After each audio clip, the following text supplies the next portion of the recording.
even after the amphibians have pulled away from Earth, citing the death world that Earth truly is. On top of that, the avian loons, falling by the hundreds over the hunger that made them charge into human habitat just to eat some human bread. A few of the other species claim that they will never be one of those that subdue themselves to this planet. The feline species, called the Puttyats by the humans, are actually the most dangerous of all of them. An intelligent species that seems very furry or fluffy on the outside, even though it truly is basically an anthropomorphized panther. It is of note that they prefer hand-to-claw combat, as it literally allows them to sink their teeth into the combat itself. Being pure carnivores also means that there's plenty of food for them, provided they just keep killing humans. On a particular warm day, the Puttyats were skirting a river, and they patrolled looking for even more humans to stalk, to fight, and to feed off of. They were just on patrol that seemed to be like a gentle little walk for them. They paused to look around as they tracked the scent of more humans that seemed to be following the river. This fast-moving river would be difficult to navigate by any human standard, so being next to something so dangerous put a little bit of excitement into the little walk they were having. As they looked down at the rushing water below, the humans burst from the foliage. Without hesitation, they pushed, they kicked, and even in one case, they picked up one of these anthropomorphized panthers they call Puttyats and tossed them into the river, the raging water instantly dragging the Puttytats downstream into the awaiting boulders that they bounced off of, screeching for help. A small video from one of the weapons that was dropped would eventually surface, and it would show the humans laughing at the Puttytats as they drowned. Translated, you could hear one of the humans say, "We don't need no pussies hanging around here." Inside more urban areas, the Puttytats had to worry about traps inside every doorway. Yet the fact that food was more limited to just a few rodents they couldn't catch made them move a bit more recklessly as they searched for more humans to chew on. It is of note that all cities under the control of the Puttytats had already been cleared of any food larger than a rat. It is also note that they were very hesitant to consume the local felines, yet they had to eat, and it is food. Another reason why they stalked the remaining humans is they needed something to chew on, and the humans were still the largest prey around. This was around the time one group was sped out across a former apartment building when one of their number pulled away. The reason why? He could smell something. Something good. Moving down the hall, the smell of meat drew him in more and more. Turning the corner into a doorway, the Puttytat could see a human table with a large piece of meat on it.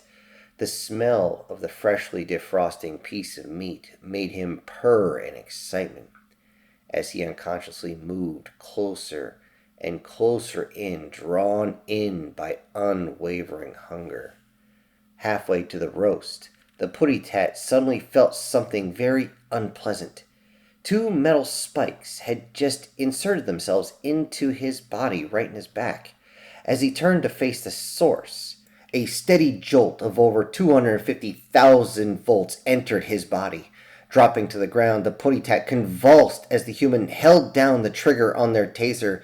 The only thing that could be heard is the sound of the taser clicking over and over again and the thrashing of the body. As the taser drained its charge, the Puttytat's fur seemed to almost fall off, melt, if you will, across the body. Only a few seconds before the Puttytat just stopped moving, even though the taser was still clicking away. Looking at the naked and still body of the Puttytat, the human turned towards his dinner still defrosting on the table and said, "I guess it's true. If you want some pussy, you need some meat." The man that was in the corner of the room, on the ground as he was still mending a leg injury, chuckled at the comment his wife had just said. That is until they heard the sounds of boots on the floor running towards them. The man forced himself onto his feet, risking blowing out his stitches, grabbed a can near to himself, pulled off the safety, and waited, aiming it at the door. The moment the Puttyats came around the corner, the man emptied the entire can of bear spray into their faces from point-blank range. His wife fumbled for a small tube that was the size of about a finger and added her own mace to the mix. The combination of bear spray and mace sent all the Puttytats into convulsions, forcing their lungs to swell in an attempt to purge themselves of this toxin that's going in. It began filling their own lungs with fluid. They all died, drowning in their own fluids. After this was all done, the couple packed up as fast as they could and prepared to leave. As they headed to the top floor, where a makeshift bridge was set up, they could see a neighbor that came out to help them. While they were helped over to the other side, the neighbor kept saying, "Hurry, hurry, come on." What's wrong?" the man said. He said, "I thought I saw a Puttytat."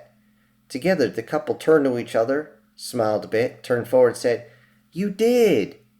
You did saw a Puttytat." Hello everybody, this is Syntax. Thank you for joining me today on this part 2 of hopefully an ongoing series. Now before I go, I need to bring up 2 different things. One, today's winner is Erica Gem.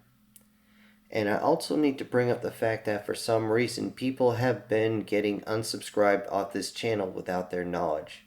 So do yourself a favor, double check and make sure you are still subscribed, and if you could, hit the thumbs up. I appreciate it very, very much. Now, I do also need to send out some very, very big thank yous to the supporters of this channel. You are the reason that I am still here. And those would be Sir, Prozac and Pancakes, SS Demon, Brian Kemp, MTF Guard, Guardian Sage, Douglas Scarborough, and Erica Gem. Thank you all so much for supporting the channel, and hopefully I will see you all next time. This is Syntax, and I'm punching out.